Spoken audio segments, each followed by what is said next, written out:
A visão da santidade de Deus. Apocalipse capítulo 4, a partir do versículo 4.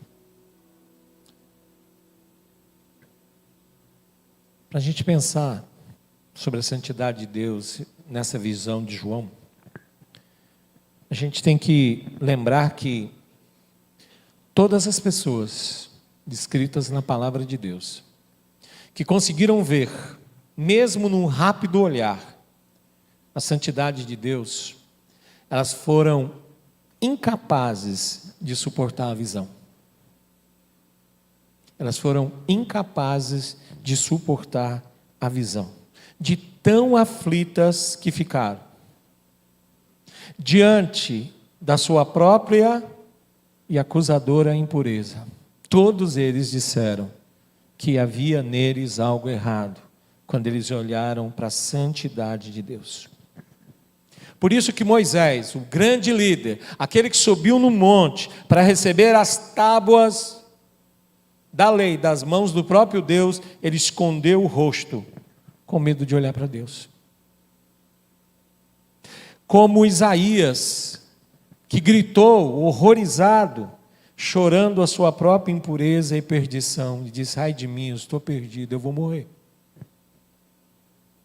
O profeta Ezequiel, ele ficou ofuscado, quase cego, ao ver a glória de Deus, e ele caiu com o rosto em terra.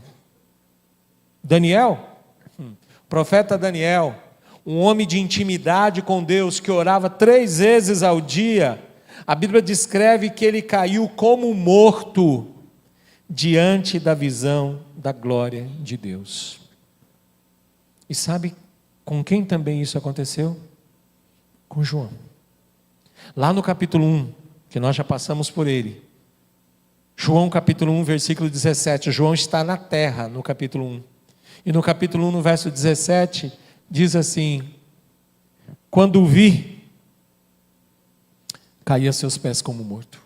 Quando o vi, caí a seus pés como morto. Ele, porém, colocou a mão direita sobre mim e disse: não tenha medo, eu sou o primeiro e o último.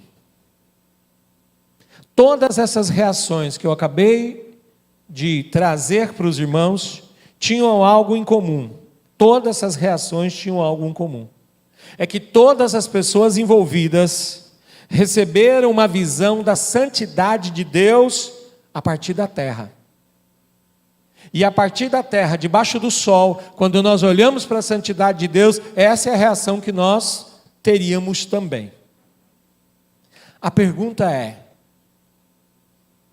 se vendo daqui, nessa perspectiva, a santidade de Deus, reagimos assim, como o céu, como os seres celestiais, eles reagem diante da santidade de Deus? Como o céu reage à santidade de Deus? E meu propósito, então, nessa noite, ao ministrar sobre a santidade de Deus, é trazer um ensino para todos os amados irmãos e irmãs, é um ensino bíblico, sobre o governo absoluto de Deus, sobre todo o universo criado. E esse ensino será dado trazendo e através da postura, da ação e da reação dos seres celestiais, diante daquele que se assenta no trono como Senhor. Nós vamos observar como os seres celestiais agem, reagem e qual é a postura deles diante do Senhor, assentado no seu alto e sublime trono. O capítulo 4 é diferente do capítulo 1 em que?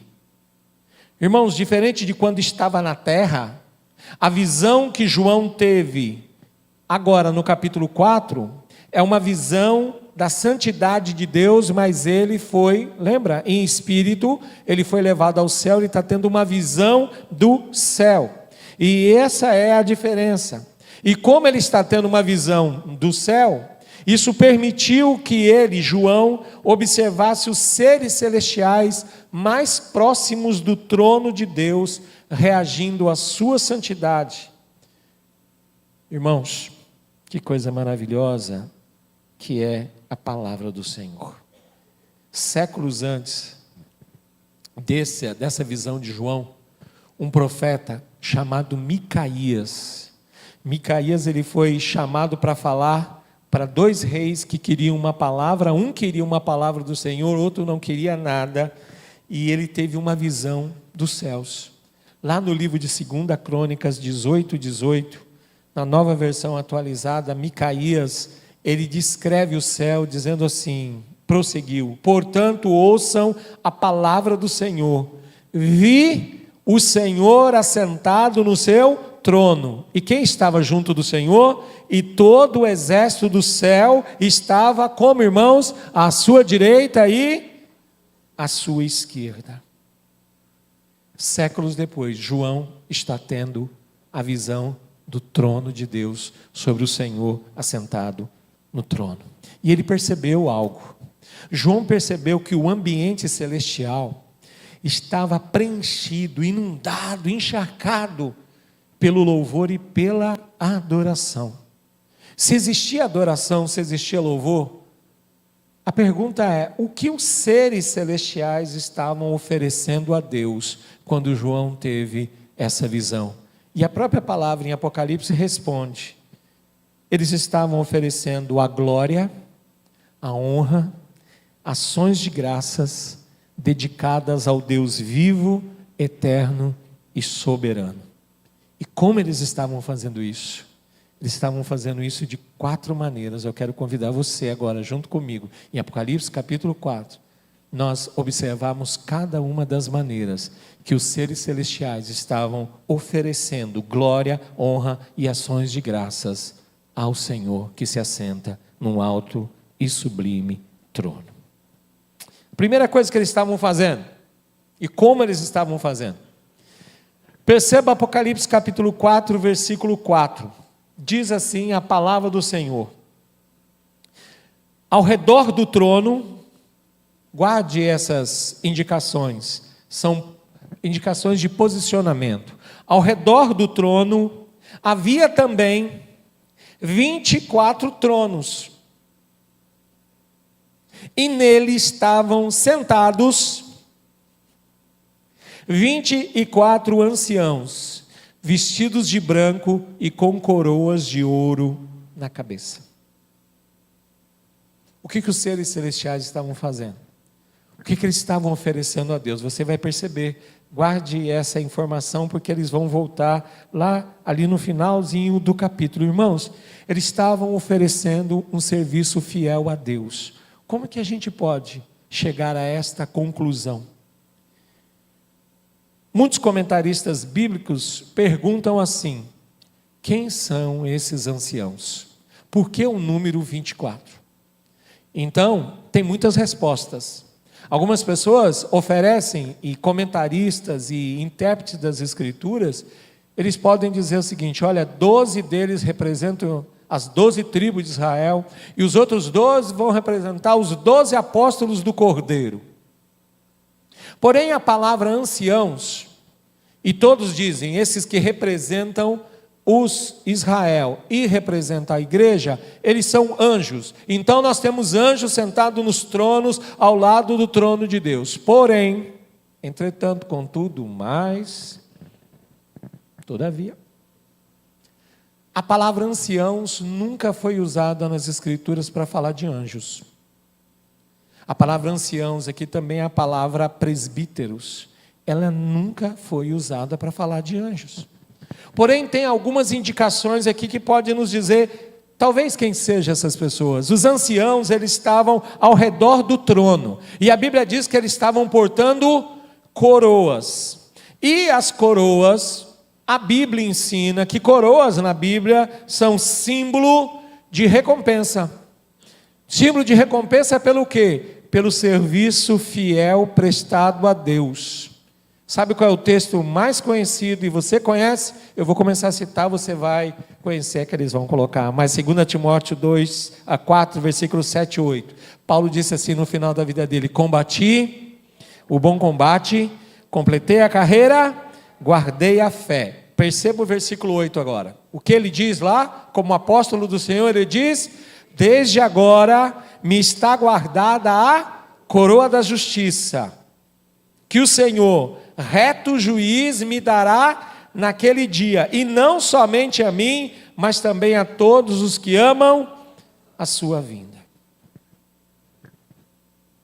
A identidade deles, a Bíblia não nos diz quem eles são, mas a Bíblia permite e ela nos orienta que possivelmente eles representam os vencedores e os fiéis da igreja.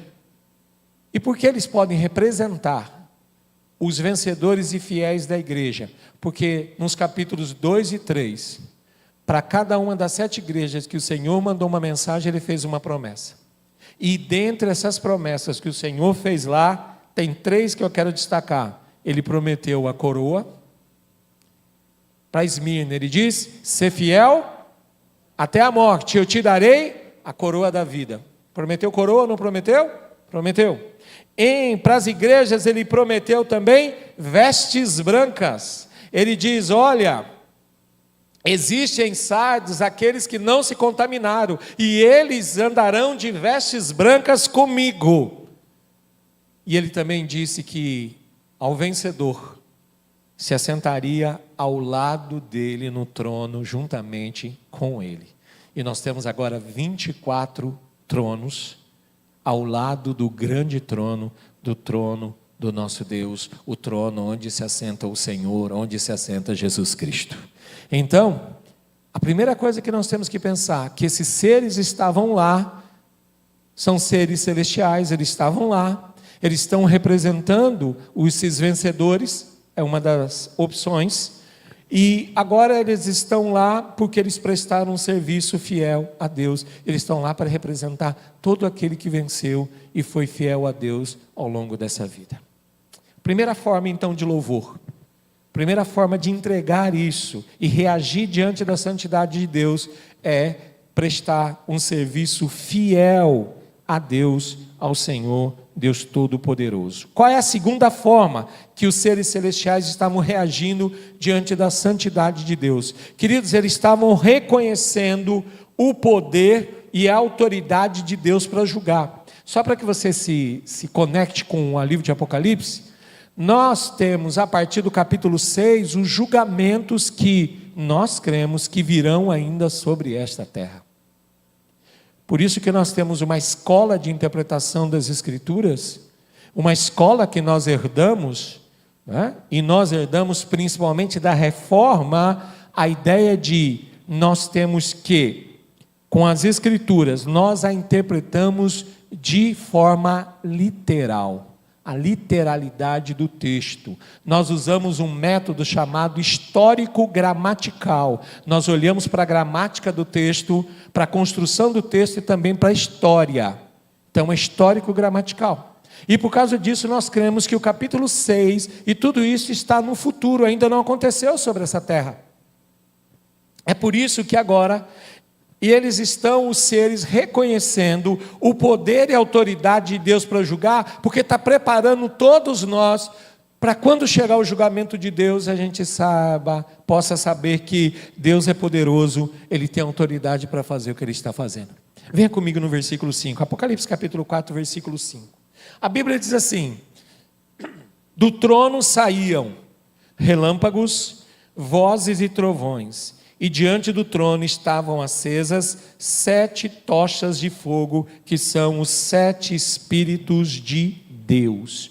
Essa expressão já apareceu no capítulo 1, e lá no capítulo 1 eu já ministrei e disse que uma das referências aos 7 Espíritos de Deus são 7 manifestações do Espírito Santo que nós temos na Bíblia. Tá bom?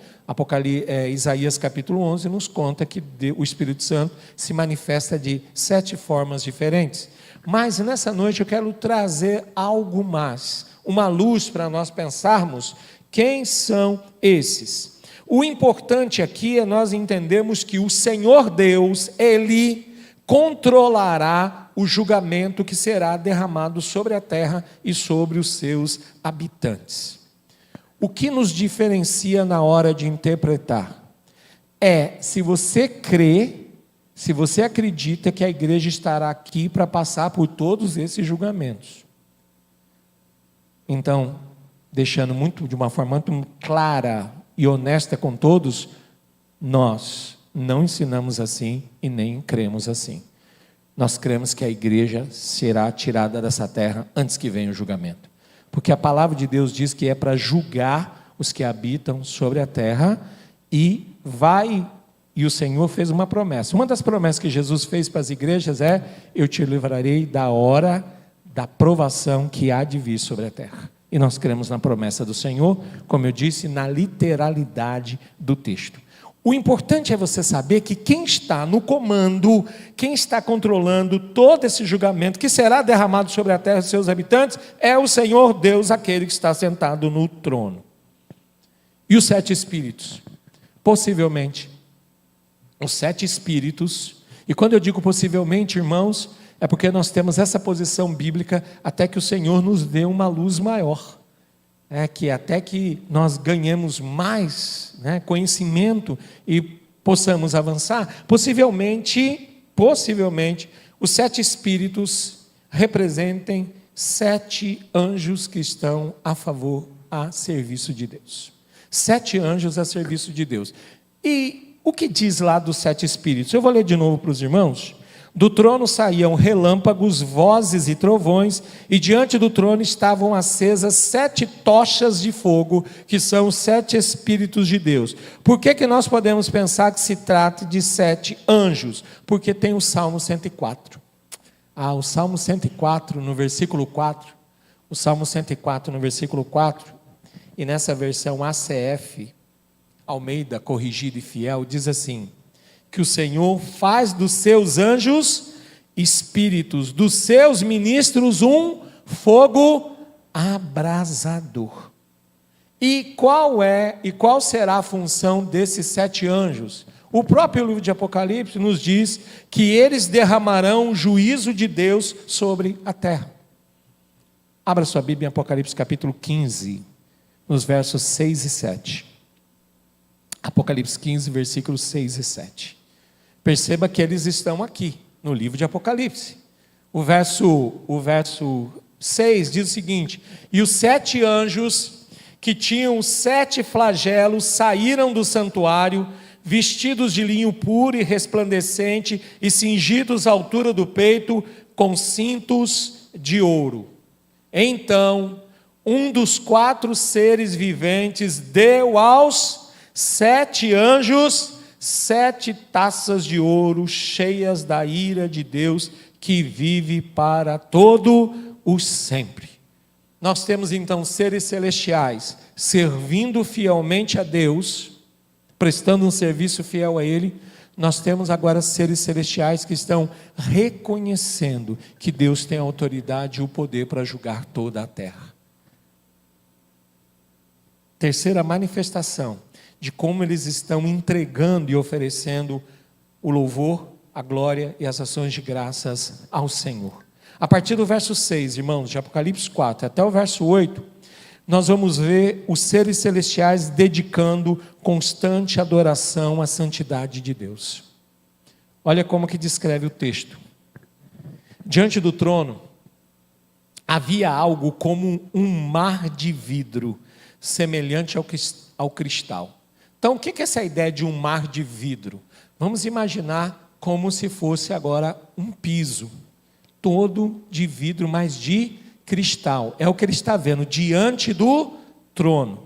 No meio do trono e à volta do trono haviam também 4 seres viventes, cheios de olhos por diante e por detrás.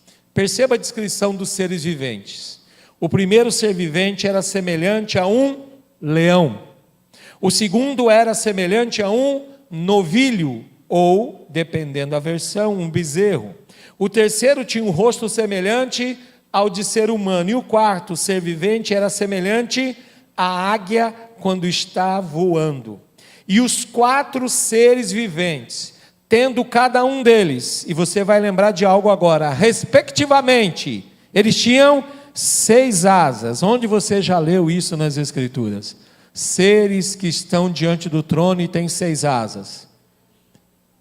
Isaías 6, a visão de Isaías 6. Perceba, irmãos, 600 anos separam as duas visões. Eles estão olhando para o mesmo trono, para os mesmos seres. 6 asas, estavam cheios de olhos ao redor e por dentro. Não tinham descanso, nem de dia nem de noite, proclamando. E o que eles proclamavam? Aquilo que Isaías disse: Santo, Santo, Santo é o Senhor Deus, o Todo-Poderoso, aquele que era, que é e que há de vir. Os 4 seres viventes estavam diante do trono de Deus. E neste momento, eles estão exercendo uma função. Qual é a função deles? Até este momento, eles estavam diante do trono de Deus, exercendo a função de proclamar a santidade de Deus. Irmãos, o céu está ouvindo dia e noite o quê? Santo, Santo, Santo é o Senhor, o Deus Todo-Poderoso, aquele que era, que é e que há de vir. Toda a terra está cheia da sua glória. A partir do capítulo 6, eles deixam de proclamar a santidade, porque vai começar o julgamento. E são eles, cada um que vai chamar cada julgamento, eles que anunciam o julgamento. E, por ordem de Deus, eles dizem: mas por que esses seres, por que é diferente da visão de Isaías? O que é diferente da visão de Isaías? Os irmãos, se lerem Isaías 6, vão perceber que Isaías lá não viu 2 coisas dos seres. Você sabe dizer? Ele ouviu a voz, mas ele não viu 2 coisas dos seres. Em Isaías ele não viu o rosto. Ele diz: com 2 asas eles cobriam o rosto, com 2 asas eles cobriam os pés. João viu os pés e o rosto. E com 2 asas eles voavam, e eles estavam proclamando a mesma coisa. Mas agora João tem uma revelação completa desses seres. E por quê, irmãos? Ora, falando aí na nossa herança de interpretação bíblica da Reforma, os pais, então aqueles que vieram da Reforma, então eles pensaram o seguinte: cada um desses ser vivente representa um dos 4 evangelhos, porque é uma representação do próprio Cristo se apresentando em cada um dos evangelhos. Em Mateus destacou qual perspectiva ou qual aspecto de Jesus? Mateus é o evangelho que mais fala do rei e do reino. Por isso, o leão. Marcos, o evangelista Marcos, ele apresenta Jesus e ele diz assim, que Jesus, ele não veio para ser servido, mas ele veio para servir e dar a sua vida em resgate de muitos. Fala da entrega, da submissão do Senhor, entregando a vida, assim como um bezerro ou um novilho. Lucas destaca e chama Jesus de o Filho do Homem, por isso o ser vivente que tem o rosto de homem. E João? Bom, João, ele fala da eternidade de Deus e fala de Jesus como Deus. Então a ideia é a águia, a representação da águia. Mas os 4 seres viventes também podem representar individualmente algo. E os irmãos vão perceber o quê? Eles representam as 4 classes de seres criados por Deus. O primeiro deles, a classe das feras, o leão. Aí vem a segunda classe, os animais domesticados. Pode ser um novilho ou bezerro. Terceira classe, os seres humanos, um homem. A 4ª classe, as criaturas voadoras, por isso uma águia. E por que a classe de tudo aquilo que foi criado? Porque os irmãos vão perceber que os seres viventes, juntos, eles representam toda a criação que glorifica e louva a Deus. Porque por causa do seu controle soberano sobre todos. Vá para o capítulo 5, Apocalipse, capítulo 5, versículos 13 e 14, porque o 5 é uma continuação. João está no mesmo lugar, ele está na sala do trono, e ele escuta então agora. Você sabe que o livro de Apocalipse ele é repleto de louvores e de adoração, repleto de pessoas cantando, e agora seres celestiais cantando. Diz assim, Apocalipse 5, 13 e 14. Então ouvi que toda criatura que há no céu e sobre a terra, debaixo da terra e sobre o mar, e tudo que neles há, estava dizendo: àquele que está sentado no trono e ao Cordeiro sejam o louvor, a honra, a glória e o domínio para todos sempre. E os 4 seres viventes respondiam: amém. Também os anciãos se prostraram e adoraram. E por fim, irmãos, os seres celestiais, eles reagem à santidade de Deus glorificando o nome do eterno Deus. Apocalipse 4, recue para o 4, a partir do verso 9 até o 11, para a gente completar o capítulo 4 de Apocalipse. Diz a Bíblia, e agora algo maravilhoso vai acontecer, eu pedi para você guardar a ideia dos anciãos para o que vai acontecer nesse momento. Sempre que esses seres viventes davam glória, honra e ações de graças ao que está sentado no trono e ao que vive para todo sempre, os 24 anciãos se prostravam diante daquele que está sentado no trono, adoravam o que vive para todo sempre e depositavam as suas coroas diante do trono, proclamando: Tu és digno, Senhor e Deus nosso, de receber a honra, a glória e o poder, porque criaste todas as coisas e por tua vontade elas vieram a existir e foram criadas. Perceba, irmãos, os seres celestiais glorificavam e honravam a Deus por suas perfeições e demonstravam gratidão por suas grandes obras. Para ficar claro, o que João quer destacar, irmãos, é que o capítulo 4, ele está focado em Deus Pai, e ele está focado no caso sobre a criação. O capítulo 4 é louvor ao Criador. O capítulo 5 ele vai focar em Jesus Cristo. Em Jesus Cristo. E ele vai focar para falar sobre a redenção. Criação no capítulo 4, redenção no capítulo 5. Todo o louvor dele agora é para aquele que se tornou o Salvador do homem.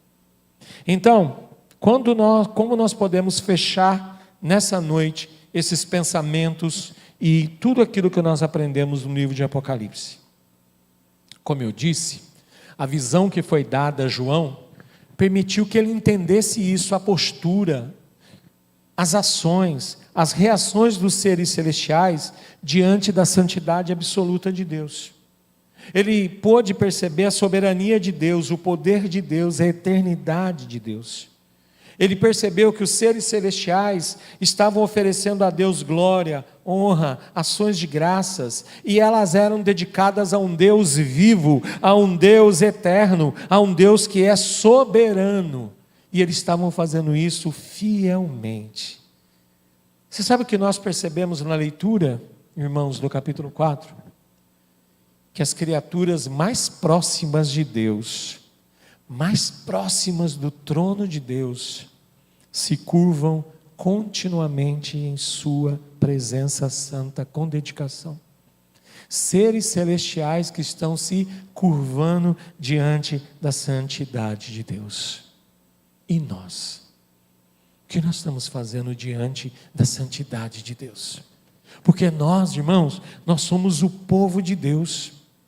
E como nós aprendemos ainda hoje nesta igreja, o povo de Deus que se tornou santuário para a habitação do Altíssimo através do Espírito Santo.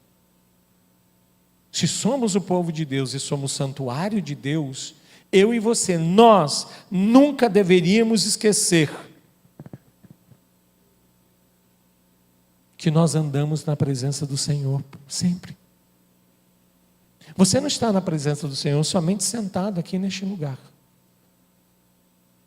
Você está andando na presença do Senhor sempre, saindo daqui, onde você estiver, você anda na presença do Senhor. É por isso que você nunca deveria, como povo de Deus, deixar de adorar. Você nunca deveria deixar de se prostrar, de se curvar diante da grandeza, da santidade, do poder dEle. Assim, como seres celestiais, nós devemos oferecer um serviço fiel a Deus, um serviço que glorifica o nome do Senhor. Colossenses 3, 23, 24 nos ensina como fazer isso. Como é que você pode prestar um serviço fiel a Deus que glorifica o nome do Senhor? Vai dizer o 23, tudo o que fizerem, façam de todo o coração, como para o Senhor e não para as pessoas. E o verso 24 diz, sabendo que receberão do Senhor a recompensa da herança. É a Cristo Senhor que vocês estão servindo. Preste um serviço fiel a Deus, meu irmão. Não sei o que Deus vai te dar para fazer nessa semana, mas seja fiel.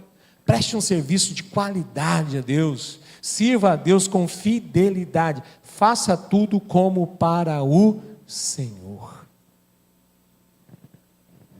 Como seres celestiais, nós devemos reconhecer o poder e a autoridade de Deus para julgar o mundo com justiça. Deus é fiel, irmãos, mas Deus também é justo. Ele vai julgar o mundo com justiça. E sabe quem já nos contou isso? Salmo 19, versículo 9. Sabe o que diz lá no Salmo 19, versículo 9? Diz que o temor do Senhor é límpido e permanece para sempre. Os juízos do Senhor são verdadeiros e todos igualmente justos. Quando chegar o juízo de Deus, saiba, Deus é justo. Como seres celestiais, nós devemos dedicar constante adoração diante da santidade de Deus, para a gente poder levar também uma vida de santificação nessa terra. E a Bíblia nos ensina como nós fazemos isso. Primeira carta de Pedro, capítulo 1, a partir do verso 14. Como nós podemos constantemente louvar e adorar a santidade de Deus, e isso vai influenciar a nossa vida? Perceba, irmãos. Primeira forma, quer ler comigo? Sejam filhos obedientes. Qual é a primeira forma de nós adorarmos a santidade de Deus? Sendo filhos obedientes. Segunda forma, não voltem ao seu antigo modo de viver. Qual que é o antigo modo de viver? Quando satisfaziam os próprios desejos e viviam na ignorância, ou seja, você não sabia quem Deus era, agora você sabe.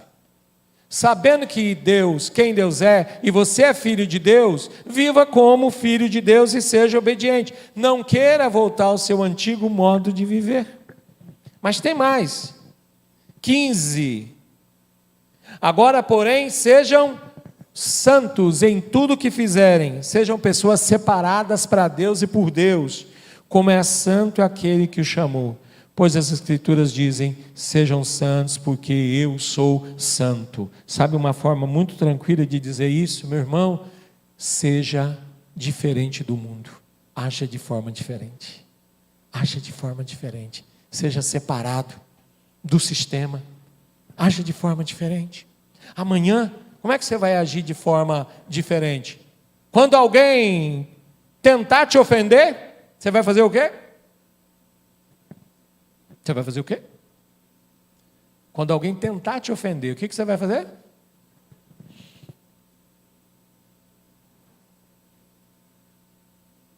Você vai fazer o quê mesmo? Você só tem duas formas de reagir, meu irmão. Ou você reage como dragão, ou você reage como cordeiro. Me diga com quem você vai se identificar nessa semana.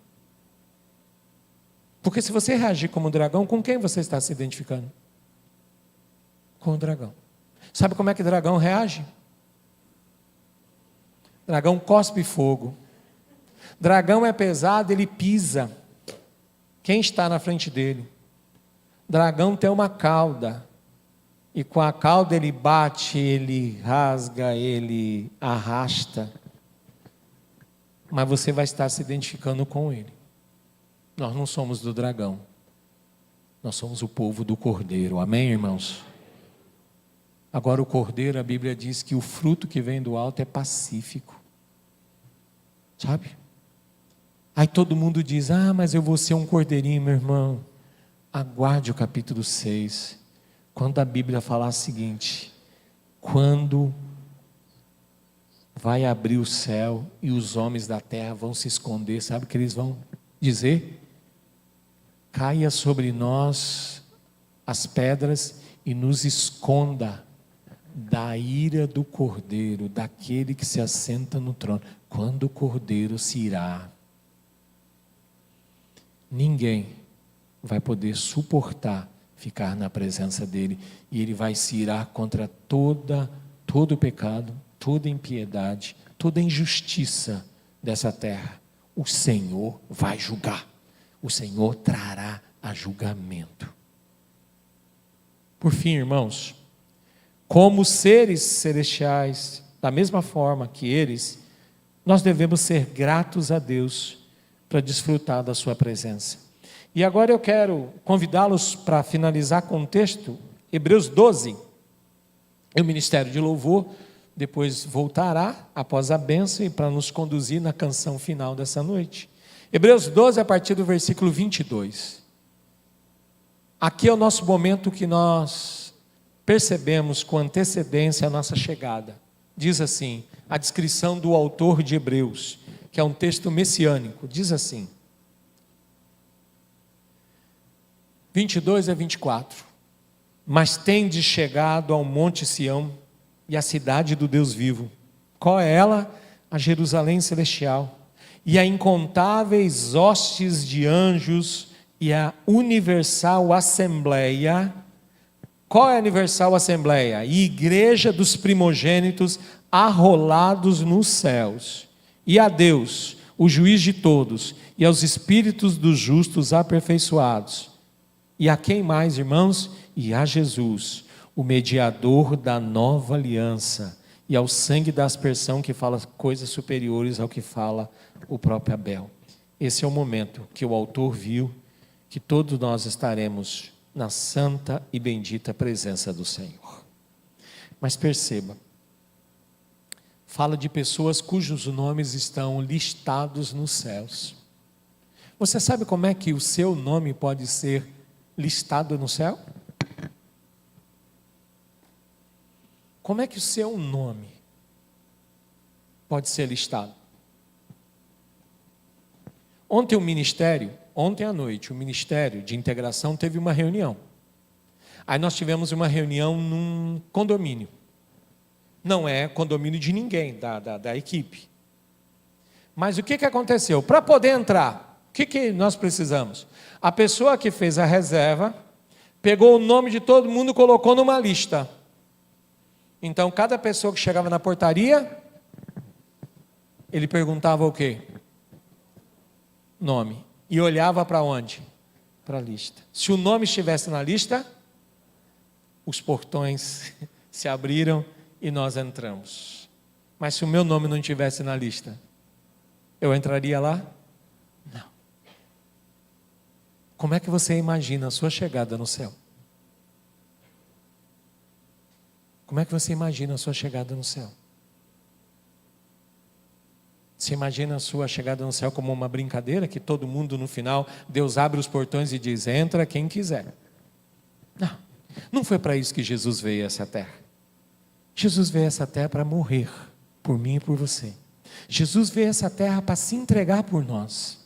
Para quê? Para que ele pudesse ressuscitar e fazer uma promessa.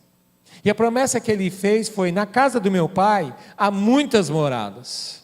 Se não fosse assim, eu teria dito já para vocês que não era assim. Mas é assim.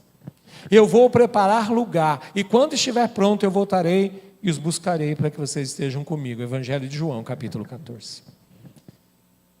Por isso, que eu quero te perguntar. O seu nome estará lá? O seu nome estará lá? Talvez você diga, e o que eu preciso fazer para meu nome estar no céu? Não é boas obras. Não são as obras que vão levar seu nome para o céu. Porque nós somos salvos pela graça de Deus, por meio da fé. O que vai te levar no céu é você colocar a sua fé em Jesus Cristo. A Bíblia diz assim: Jesus Cristo habite em seus corações pela fé. Que o Senhor habite no teu coração pela fé. Se você não colocar a fé em Jesus, em quem Ele é, o Salvador, em tudo que Ele fez, Ele morreu, derramou o sangue dele para pagar por todos os nossos pecados. Não existe nada que você possa fazer que Ele não possa perdoar. Ele perdoa tudo. Ele morreu, ressuscitou, para nos dar a garantia de uma vida eterna. E nós podemos ter isso. Agora, quem coloca o nome no céu não sou eu. Não é igreja nenhuma. Se um dia alguém te disser isso, está mentindo para você. Está tentando te enganar. Só tem um que tem autoridade para colocar o seu nome no céu. É o dono do livro. O livro é chamado O Livro da Vida do Cordeiro. Viu, irmãos? Nós não temos nada a ver com o dragão. O nosso envolvimento é com o Cordeiro. O livro da vida do Cordeiro. Cada pessoa por quem ele morreu e que aceitou e disse para ele que confiava no que ele fez, ele pegou o seu nome, ele, e escreveu no livro dele. E quando chegar o dia, ele vai abrir o livro e vai dizer o seu nome no céu.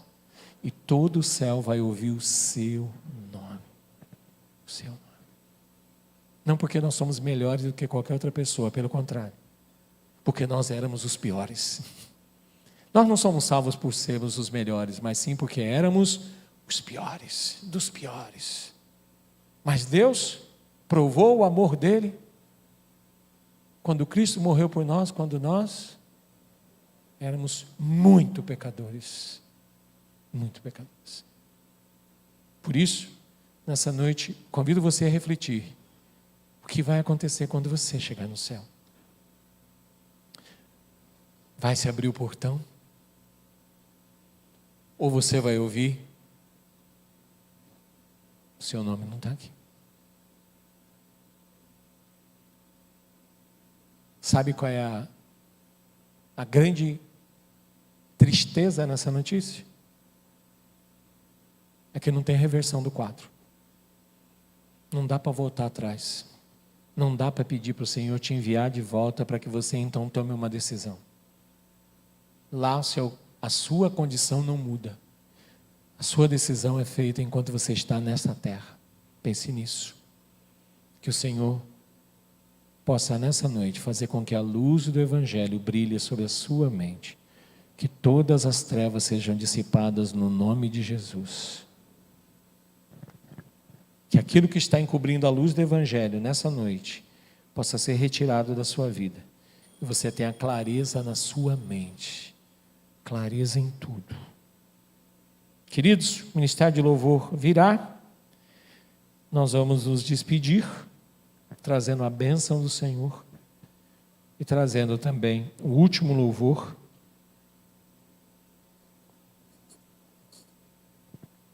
Você pode se colocar de pé, por favor?